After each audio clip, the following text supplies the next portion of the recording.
So as promised, this is part two of um the Ordinary People review that I began today. And I wanted to start with the character of Beth, played by Mary Tyler Moore. She is the mother in Ordinary People. Um, I'll never forget, I used to have a poster of the movie Ordinary People, like a large movie poster. And when it first came out, I think it's changed over the years as far as the packaging of it, DVD or Blu-ray or whatever. But the original poster that I had the pictures of the three, of Conrad, the son, Timothy Hutton, the father, Calvin, Donald Sutherland, and then the mother, Beth, Mary Tyler Moore. And underneath the picture frame of the poster, it said everything is in its place, and it had an ellipse with three dots except the past. And I think that that line is so much about the character of Beth. She is a perfectionist. She wants her physical surroundings to be in order, and she wants her life to be in order. She's a perfectionist. And it's been my understanding, I'm not a psychology major, but it's my understanding through trying to understand humanity as best as I can that people, and I'm one of them too, I've struggled with this at least, and still in recovery. People who want things on the external to be perfect are usually doing that because internally they're mentally, spiritually, emotionally stilted.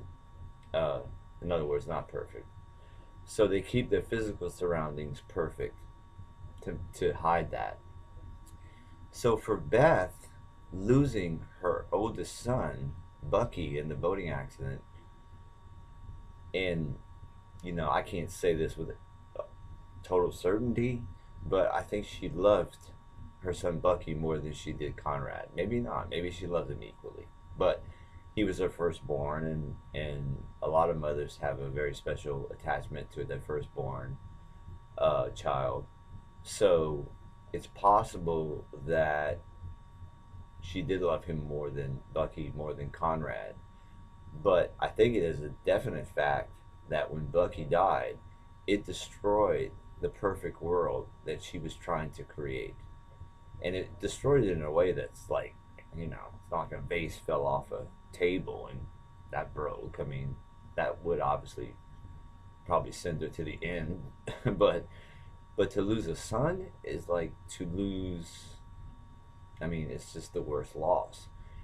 And Beth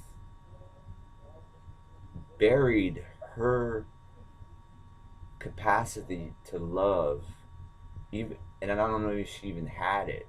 I think she did. There's flashbacks of her and Calvin, her husband, dancing together, and they look so much in love. So she was definitely, like anyone, a loving person. But when you lose someone, you have a tendency, or people have a tendency to bury themselves, their love with that person. So what ends up happening is they have no love to give. It's not their fault. It's just that they buried it with the person that they could not grieve over. They could not forget. They could not get over the loss. And that's Beth. And I don't want to give too much away in the story, but you know, she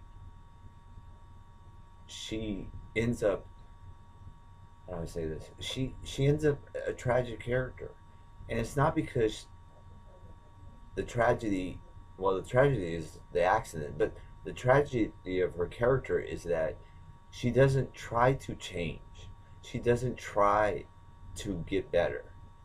There's a point when Calvin, the father, goes to see Conrad's therapist because he wants the family to stay together. He feels it falling apart, but he wants to do something. But when he broaches the subject to her to go see a therapist, she gets so defensive. She's like, "This is my family," and she's like, she obviously doesn't want to face her pain, and that's her downfall. and the film ends on that note. And and I think that I know I didn't explain this character very thoroughly as I would like to, because I think I could go on for much more time. But I think you get the gist of it.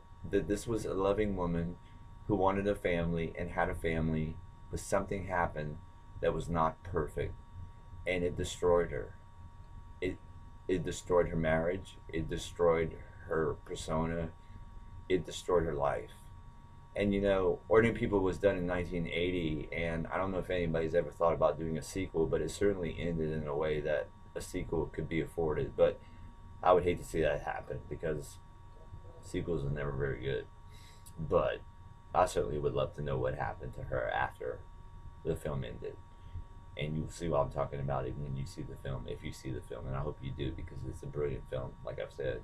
And her character, Beth, played brilliantly by Mary Tyler Moore, is a very multifaceted character who, as mentioned, was a perfectionist who could not hold it together because life had a different plan and it wasn't her plan, and she couldn't live with that, and that's really sad. It's really sad. So that's my analysis of Beth to the best of my ability. Is not a critic, not a professional critic anyway. I'm a critic, all right. Just joking. Anyway, so that's part two, and the next one will be about, I think, the father, uh, Calvin, played by Donald Sutherland. So stay tuned.